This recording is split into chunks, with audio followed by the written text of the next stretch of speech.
Jingle bells. Jingle bells, jingle all the way. Oh, what fun it is to ride in a one-horse open sleigh. Jingle bells, jingle all the way. Oh, what fun it is to ride in a one-horse open sleigh. Dashing through the snow in a one-horse open sleigh. Over the hills we go, laughing all the way. From up till green, making spirits bright. What fun it is to ride and sing a sleighing song tonight. Hello, jingle bells. Amen. Let's give our cooks a big hand. Thank them today. Coming in early and doing all those things that you do. I got to thinking, Mike, about your football thing. The one national championship in my lifetime that I can remember Tennessee winning, it kind of came down to a fumble. I think it was in the Arkansas game, and Phil Fulmer later said, you have to have those kinds of breaks. And I think his words were, the Lord smiled on the Vols that day. And for the word tea, it's a word that we've learned in here. It's theophany. Okay. So for tea, Tennessee, it's a theophany. We have to have the manifest presence of God to be able to get to a playoff game. That's the way that goes. Okay, so since we're in the Christmas spirit, let me ask you a question. How many of you are Christmas movie guys? Okay, all right. So let me throw out some movies. Tell me if you, for me, some of these movies, my Christmas season is not complete unless I've watched them, and usually at the end of Thanksgiving weekend, Christmas vacation comes around, right? So how many of you got to have your Christmas vacation sometime during the season? Shame on you. Shame on all of you. How about How the Grinch Stole Christmas, the Jim Carrey version, right? I got to get that one in. My wife has to get Elf in, all right? So anybody Elf guys? And the Santa Claus is always a good one, old Tim Allen, okay? And then you get the Home Alone franchise, okay? That's a favorite of everybody's. And then you get some of the classics. So how many of you've got to see It's a Wonderful Life sometime this season? Okay, yeah. And A Christmas Story. My mother-in-law loves A Christmas Story. Yeah, that's her favorite. And then how about Miracle on 34th Street? We don't think about that one as much anymore. And then, of course, the other classic, Die Hard. How many you have to get that one? You have to get that one in. It's not Christmas, right? Now, let me give you another little quiz here. So, of those movies or others, which one would you say is the top grossing moneymaker of all time of Christmas movies? Die Hard, good guess, yeah. White Christmas. Oddly enough, none of the classics are in the top 10. It's one. I would think it's one. Something must be in the contractual. It must be like a hymn. Home Alone. Yeah, a hymn is something you don't really get to get royalties on, and It's a Wonderful Life, and those older ones must have some statute of limitations on them. Okay, so the number one is one I've never even seen. It's the 2018 version of How the Grinch Stole Christmas. I don't know if any of you've seen that or not. I haven't seen it. So, but that is number one. Number two is Home Alone 1. Okay. Number 3 is Home Alone 2. All right. Number 4 is Jim Carrey's The Grinch, and number 5 is 2008 version of A Christmas Carol starring Jim Carrey. And I've never seen that one either. So now you have it. So as we go into these next few chapters, okay, these next few chapters are like the makings of any good movie, okay? When we get into this, it's like you've got these strong characters, you've got lots of conflict, you've got plot twists, you've got suspense, you've got rags to riches stories, you've got riches to rags stories, you've got death, you've got attempted murder, you've got comeback themes, you've got all that you could want in a movie. And for me, I watch these people in Abraham's family and all of this unfold. I watch it as a disciple of Jesus, but I also watch it through the eyes of a family therapist, and it is rich. okay? Because you've got chronic anxiety that some of these people have. You've got marital communication and breakdown and attack and blame. And we'll see that even in this chapter. You've got all of this parental favoritism and family triangulation. You've got possible psychosis and homicidal tendencies, attachment trauma. You think Isaac might have had a little attachment trauma after an attempted murder. You've got the lingering consequences of generational sin. You've got just poor attachment all around in a lot of the parenting stuff. And you've got sibling rivalry and estrangement. Do you realize that most of the wars that you see in the scripture come from sibling rivalry? And usually from God's people in the sibling rivalry. You've got grief and loss and unresolved trauma. I mean, just all of this stuff. And yet, these hugely imperfect people, and I think when we go to Scripture and we begin to study it and we think about Abraham and the first family of faith and Jacob and Esau and Joseph and all of these that we see in Genesis, we think, well, they must have been really favored and perfect people and really had it together. No, you're going to see they were jacked up, okay? They were messed up people. Yet, the focus is not on how good they were or even became, but the focus is on the goodness of God. The focus is on the promise of God and God setting out on a mission to redeem a lost world and using these really imperfect people to do it, okay? And He's still in that business, all right? So you might think that you're that jacked up person at time, or you may think everybody at your table's the ones that's jacked up. They're the ones that's all messed up, or your family. But God uses all of these imperfect people to accomplish His purposes in this world. And that's something for us to just kind of keep in mind as we jump into this. Now, if you've been keeping up with this storyline, okay, you can see that this begins with a line that just sucks you right back into the drama, right? Because we've seen in chapter 12, we've seen God give this promise to Abraham that He was going to make his descendants as numerous as the sand in the desert. And then you get to chapter 14, and you see these wars that break out, and Abram kind of comes in, emerges as a little bit as a hero and all of that. And then in chapter 15, you see this renewed promise that God reminds Abram, and he does this in a more formal way through this cutting ceremony, this covenant that he does. And this promise is being made, but still there ain't no babies yet. Okay? I mean, he said, Abram, I'm gonna make your descendants as numerous as the stars, but their lived experience is just not matching what God's promise is. Okay? So the first line of chapter 16 draws us right into the drama, and it's almost like there can be a hard stop right after this first line, because it's right after this intense cutting ceremony that we have with Abram and God. In chapter 15 in verse 1 of 16 says, "Now Sarai, Abram's wife, had borne him no children."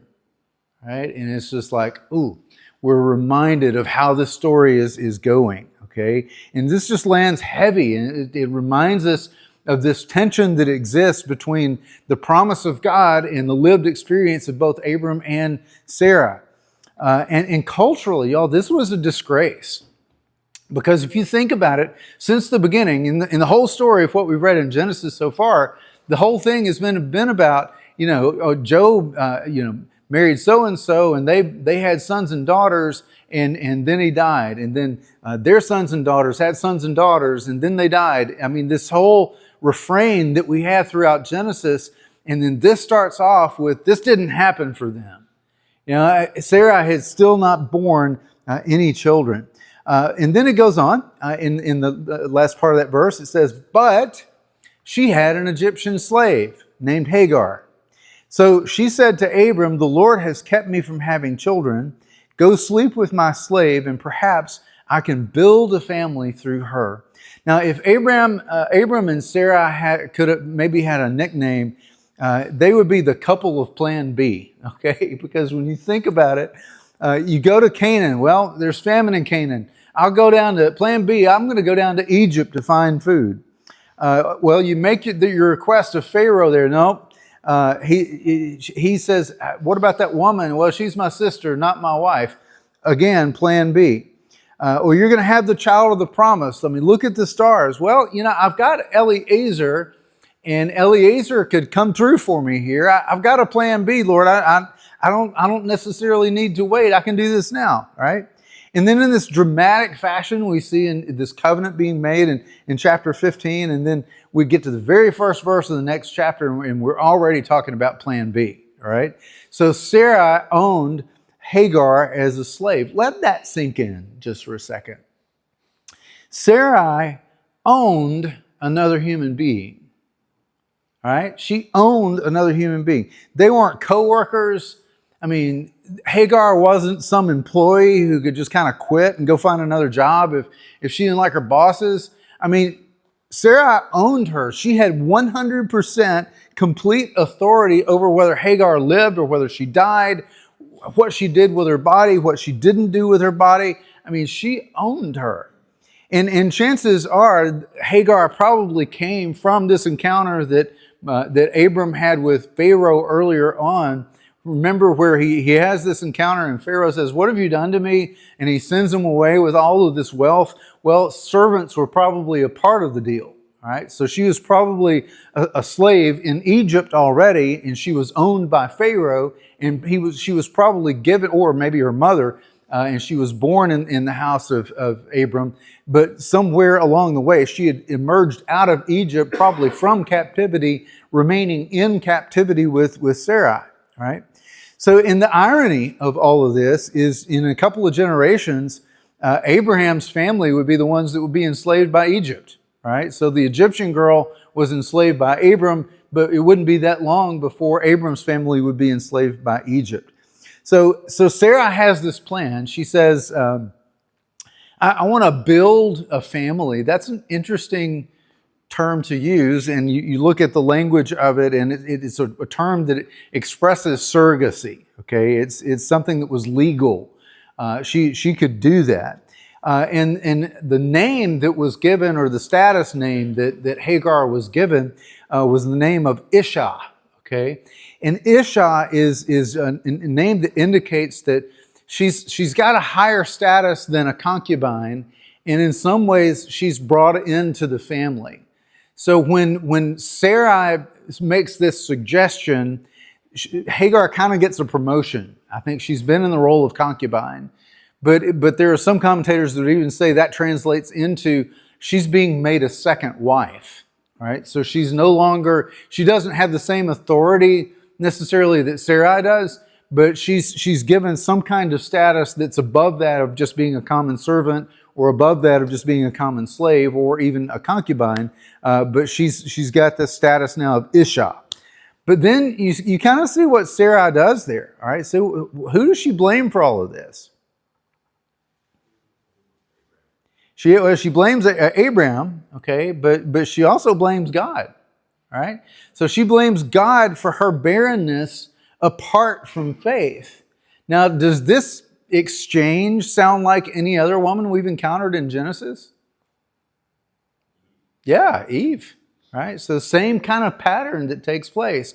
When things aren't going their way, they blame God, and then they blame their husband in all of that, okay? So Abram is matured by now, right? He's had Melchizedek. He's had this vision that was transformational. So he's ready to lead as this father of faith, right? Well, let's look in the next verse. Well, Abram agreed to what Sarah said. Okay. So Abram, after having lived in Canaan 10 years, Sarah, his wife, took her Egyptian slave Hagar and gave her to her husband to be his wife. And he slept with Hagar and she conceived. So he agreed is really is the same term that's used. This is kind of mirroring some of the creation narrative. So this agreed term is the same term that's used back in Genesis 3:17, where Adam listened to the voice of his wife. It's the same root word that goes along with that. And what this kind of does is kind of connects these two stories in a way that that this disobedience usually has just come from misplaced faith. I mean, God had made Adam the promise that you're free to eat of any other tree, just don't eat of this one, and you're gonna do well, right?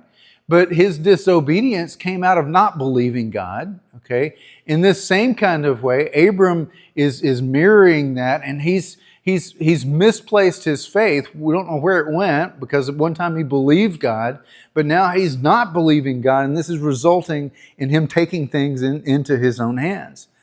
So how long was it before there was this consummation of the marriage? It says there in the text. How long was it? Yeah, it was 10 years. So they had this conversation. Sarai says, hey, I got this idea. Why don't I give you Hagar, and she can bear a child for us. We can build a family through her. Abram was like, okay. 10 years go by before she actually follows through with this. Now, I'm not really sure what happened. There's not really many commentators that want to weigh in on this, but we can only speculate.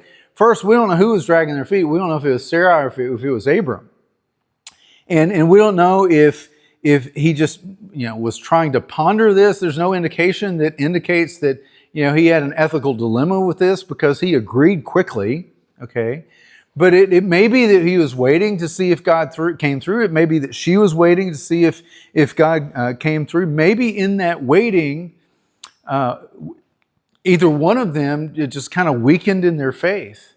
And as each day and each week and each month and each year goes by, they're like, well, I mean, this was an idea that we had, so we were going to see if God comes through, but God's not coming through, so we're just going to take things into our own hand. Maybe God was developing dependence on Abram, Abram's dependence on God. Maybe God was teaching Abram to just be able to be willing to trust things beyond the logic, beyond the stuff that was right in front of him. Maybe God was teaching Abram about the flesh. Galatians 4:22 tells us the son of the slave was born according to the flesh, but the son of the free woman was through the promise, right? So maybe this was something that God was developing in him. And the bottom line is that God wasn't necessarily delaying, he was teaching.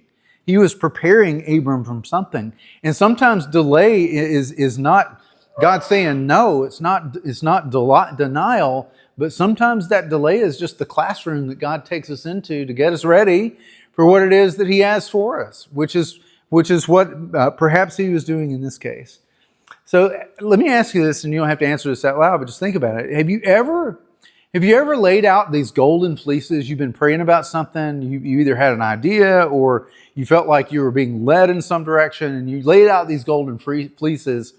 And when I mean that, it goes back to the story of Gideon, that there's kind of this proof. God, prove it to me that that you're in this kind of thing. But you've laid this out, and then there is this approximation of something that shows up that looks like it might be an answer to prayer, but it's not really conclusive. And then you're just kind of like jumping ahead of God at that point, and you're like, okay, that must be of God, so you take it and run with it. Right? So sometimes we do that, and this is what Abram is doing in this moment. He's Sarah, I had this idea, Hagar's available. Okay, I'm going to jump on this opportunity, right? So he jumps a little bit ahead of God in all of this. So then something happens, because when this happens, it completely changes the dynamic in Abram's family. In the ancient Near East, fertility was something that conferred honor. But when the servant girl becomes a part of the family and she conceives and Sarah is still barren, there is a power imbalance that begins to shift, right? The servant is now the honored one.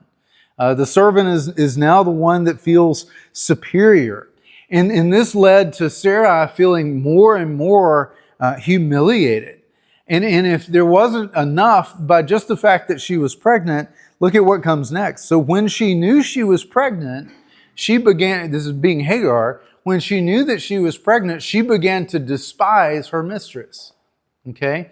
So she began, almost literally, it just means that Hagar got big-headed. Right? When she learned that she was pregnant, She began to look down on her, and that word actually means she began to see her as small. She began to see her as unimportant. She condescended, if that's a verb, Sarai. She began to look down her nose at her. Do you know what the word Sarai actually means? You know what her name is translated as? It's princess. Okay, but when the term mistress is used here, it's indicating that she's the number one wife, right? But in this change of dynamic, because now Hagar is the one that is pregnant and not Sarai, it's almost like Hagar is moving into this role of number one wife. Okay, verse 5. Then Sarai said to Abram, "You are responsible for the wrong that I'm suffering. I have put my slave in your arms, and now that she knows that she is pregnant, she despises me. May the Lord judge between you and me." Now, we'll come back to that in a second. But Abram goes on. He says, "Your slave is in your hands," Abram said. "Do with her whatever it is that you think is best." And Sarai mistreated Hagar, so she fled from her. Now, at first look, you just think to yourself, no good deed goes unpunished, right? I mean, Sarai, you asked me to do something, I did it, and now I'm suffering for that. I know you've never been there, all right? But you think that's kind of what's going on, but there's a little more to it than that, okay? We have this blame shifting, but she's kind of making a point. Because in this squabble between Hagar and Sarai, Abram is the authority in this situation. And he has every right, and I would go and take it a step further. Not only does he have a right to straighten this out, he has a responsibility to straighten this out. Okay? But he doesn't. He stands back. And some of you can relate to this. You're like, I'm not in this. This is y'all. Y'all gonna have to talk this one through, okay? Don't involve me. But he actually had a responsibility in this. He had something that was almost a legal requirement. And you look at what Sarai says to kind of end her speech. She says, "May God judge between me and you on this. May God be the judge in this." In other words, Abram, you're abdicating your responsibility to do the work that you've been charged with, to take the authority that's really yours to take. And she kind of demands this legal decision from him, and then he remains passive. Now, I don't know how you feel about John Eldredge. I like John Eldredge, but there's a couple of quotes by him that I love. One is this. He says that, I wasn't mean, I wasn't evil, I was nice. And let me tell you, a hesitant man is the last thing in the world that a woman needs. She needs a lover and a warrior, and not a really nice guy. Right? There's another one. I couldn't actually find this quote, but I've quoted it so many times I know most of it. He was talking about how men, sometimes we take our question to the woman to really have our identity validated, when that question really needs to be taken to the Lord. He needs to be the one to validate our identity. And we want our wives to like us. We want them to love us. But all of our identity can't hang in the balance of whether she's for us or she's not, right? And the quote is something like this. In the book, he talks about, that men have this, this secret desire. We want to be the knight in shining armor. We want to, climb the stairs and swim the moat, climb the stairs and slay the dragon and rescue the damsel. That's a fantasy that we kind of all have sometimes. And so the quote is that he says, Stacy is his wife, adored me. What else could I possibly want? And he said, I wanted to swim the moat and climb the stairs and slay the dragon and be the knight, but I didn't want to bleed like one. And he said that men often, when they're called to really show up and really come through, hesitate. And when we hesitate, we miss the joy that comes with spilling our life out for another person. Abram, there is no question that in this situation, had he stepped in, he would have probably bled. Okay? I mean, maybe literally, maybe not. It would have been uncomfortable. But he hesitated. He remained passive. Have we ever seen, so far in Genesis, anybody else a man who abdicated leadership and remained passive and got in big trouble. Adam, here we go again. All right. So this is paralleling this story yet once again. So he agrees in this way, and he says, she's your servant. Do with her what you wish. And he relinquishes this power to Sarai. And then it says that there's this mistreatment, there's this affliction, and she basically runs away. Right? You'll see that in just a minute. So she began to mistreat her. The word there is the word inah. Okay, and this is another interesting word. So there's this. This is now referring to what Sarai is doing to Hagar. There is this inah. And it's the word for oppression. Guess where we see this word show up again? The next time we see this word show up again.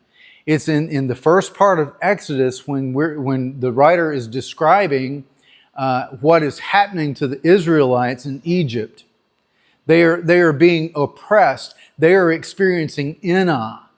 So Sarah is oppressing Hagar. Hagar, eventually, her country is oppressing Israel. It's the same word.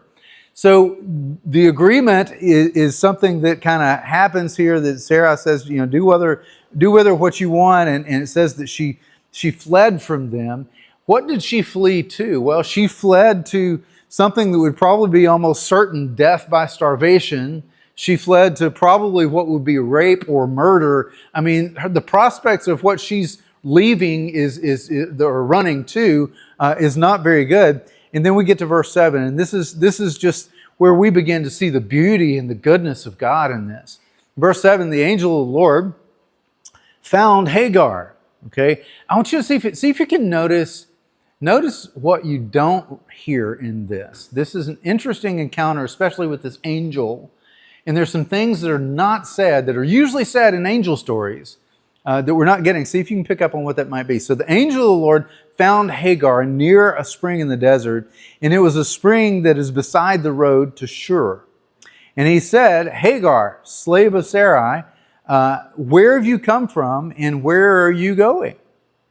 I am running away from my mistress Sarai, she answered. So now, as far as we know, this is the first time we have an appearance from an angel of the Lord, okay?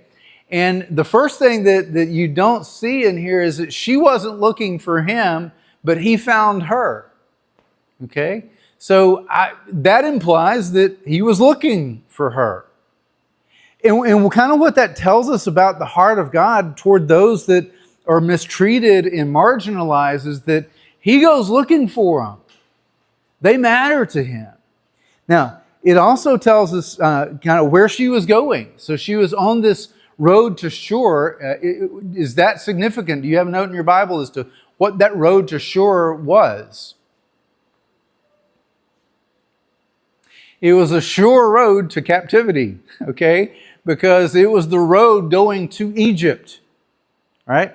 So what we sometimes do is we go back to the devil we know instead of the devil that we really have had the most recent experience with. So she was headed to Egypt, where if she even made it there along the road would be a dangerous place. But if she even made it there along the road, she would probably be taken back into captivity and possibly be in even a worse situation than what she was. But the angel calls her by name, okay, and then he asks her this question, and this was rare for any deity to talk to a woman at all, but much less to know her name, and certainly for somebody that's not an Israelite, okay? Now, here's the other thing. Do you notice anything else that's missing in this encounter so far? What? Fear not, yeah. Fear not. So she doesn't seem to be afraid, and he doesn't say, fear not. I'm not really sure why this is, but for some reason she feels safe having this conversation with this angel, all right? So he affirmed her identity, and then he asks her a couple of questions. He already knew the answer to both of these questions, but he asked anyway. So the first question is, where have you been? The second question is, where are you going? What if the Lord asked you that question? Where have you been? Where are you going? I mean, that sounds like, a GPS kind of answer, right? That, well, I've been, at these coordinates and I'm going to these coordinates. First of all, I don't know that she knew the answer to either one of them, right? But that's the question that he asked. What if the Lord asked you that question? Where have you been and where are you going? All of us in this room, we're at such different stages in our careers and our lives and in our families and all of that kind of thing. But think about how you'd answer that. Where have you been? Where have you going? That may be one of the most profound questions that we have in all of Scripture outside of the question that Jesus asked, what is it that you would like for me to do for you? But where have you been and where are you going is the question that he asked. And her answer is she says, oh, I'm out of here. I'm running away from my mistress. I am so out of here is what she's saying. You ever been there? I mean, you didn't really want to admit it, but you found yourself sometimes by your own doing on the run, right? There's something you're avoiding, something that you're trying to get away from, and you didn't have the confirmation that this is what God had for you. You're just like, I'm just so done with this. We can run in one of two ways. We can like physically, get out of there, okay? But sometimes we can just resign, right? And we're still employed, we're still married, we're still in the relationship, we're still doing the thing, but we've just resigned and we've pulled away and we've detached. And at some point, the voice of God comes in and may speak to me and say, where are you going? Where have you been? What are you doing here, right?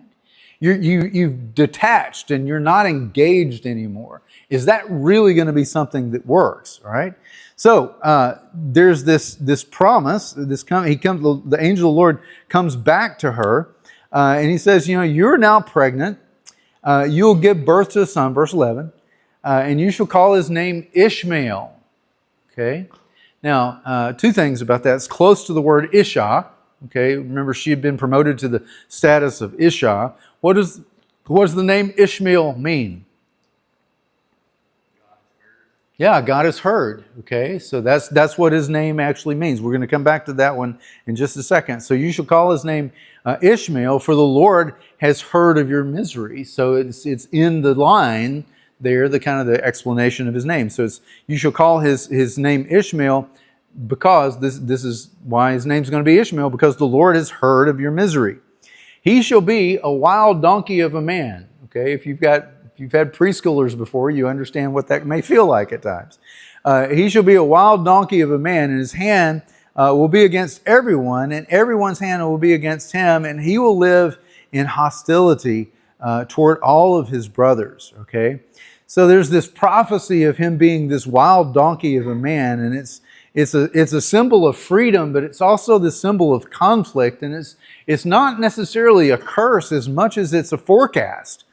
It's predicting these tensions that are going to exist between Ishmael and Isaac's descendants, and indeed those tensions will exist. But have you ever known anybody who was just that guy that everybody wanted to fight? Maybe you've been that guy, right?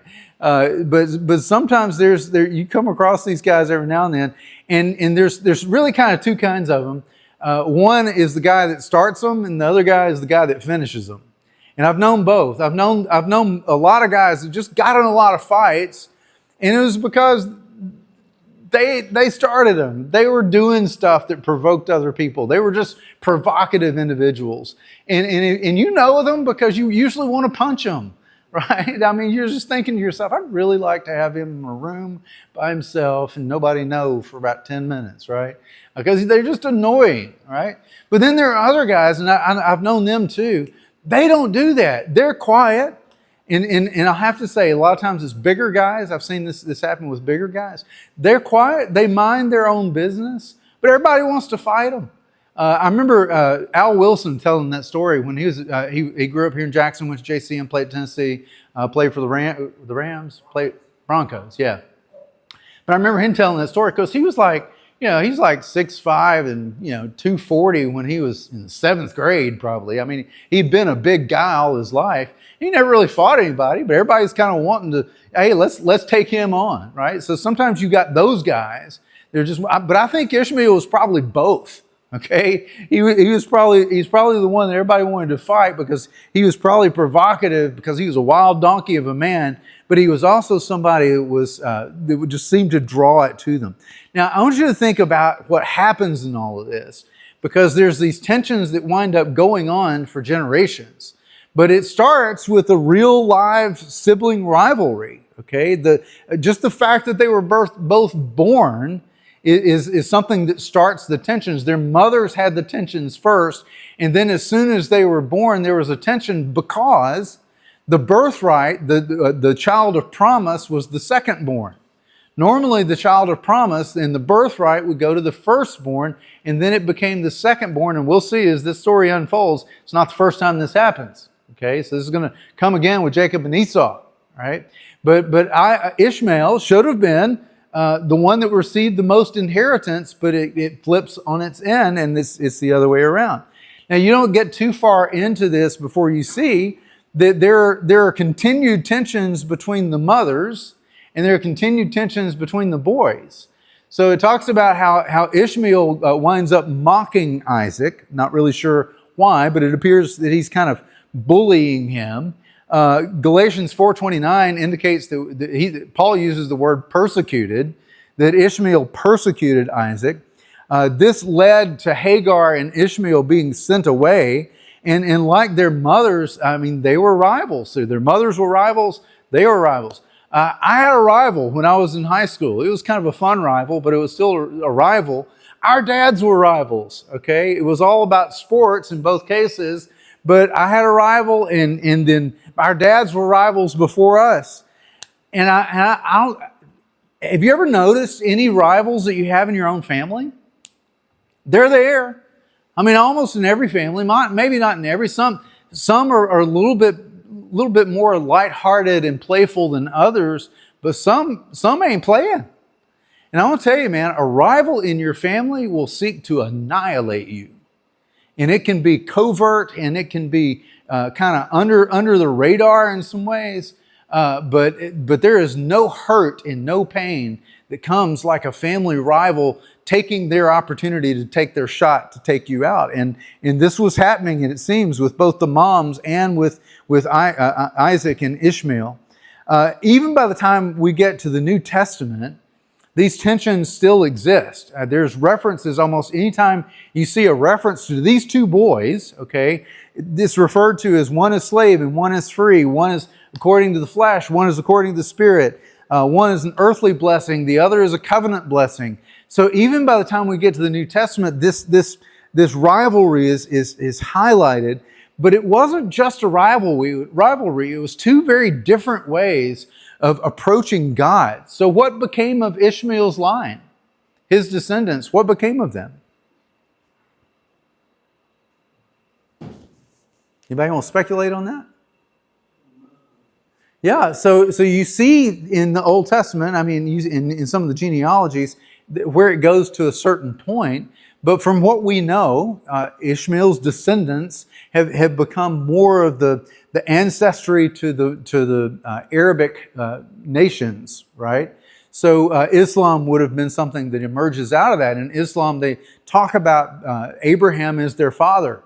So this is coming through the line, chances are, of Ishmael, all right? So at least that gene of everybody in the Middle East wanting to fight went away, right? It wasn't just Ishmael and Isaac. No, it's a tension that still exists, right? Verse 13. So she gave this name to the Lord who spoke to her, "You are the God who sees me." For she said, "I have now seen the one who sees me." And the indication is, oh my gosh, I have seen the one who has seen me and I'm still alive. Okay, how can this possibly be? And that is why the well was called, and the word well there is the well of the living one. The well there is called Beer La Roy. It is still there between Kadesh and Bered. So it's, I've seen the living one, and I've lived to be able to talk about it, right? So think about these two names that we have here. So Ishmael is named the God who hears, and then she refers to the angel as the God who sees. Okay, So I want to tell you this, guys, and it's not just women. I think men experience this too. But if there is one cry of the heart that I have heard from women over the last 30 years of sitting with couples and sitting and listening to women talk about their lives, the cry of their heart is, I just want to be heard. I just want to be seen. And if there is any common denominator of complaints that women have about their marriages, is he doesn't see me and he doesn't hear me. Right? And this is the experience that she has with this angel, where she is feeling completely seen and completely heard. So this brings us to our question today, and I want to sum up with the last couple of verses in a second. But the question is, where do you feel unseen or unheard today? And where might God be saying, I see you, or I hear you? Kind of like he did with Hagar. And I'll repeat that in just a minute. So to wrap it up, Hagar bore Abram a son. And guess what Abram names him? Ishmael, to the son that he had born. So he's kind of in sync with what God is doing. And I skipped something, didn't I? What did I skip? Go back to your mistress. Did I skip that verse? 15. Okay. Yeah. Okay. Yeah. No. What about the one where he tells her to go back to her mistress? Huh? 8 and 9. I must have skipped that. Okay. I want to say something about that in just a second. So the chapter ends with this tension being unresolved. The chapter ends as it started. It's no different. Ishmael is blessed, but he's still not the promised heir. So Sarai still doesn't have a baby, right? And this is all in spite of Plan B. Let me say this one thing about that command for her to go back to her mistress. This is kind of rocked me as I've studied this week. I've been thinking a lot about this. But it's very clear that Hagar has been mistreated by Sarai. This is why she's running. I mean, there was a level of oppression that was there. Now, Hagar asked for some of it, okay? I mean, she's got some responsibility in it.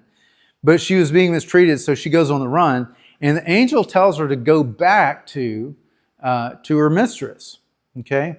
And the thing that kind of puzzled me is that God sent her back into her oppression. And that's a little unsettling in some ways, for me.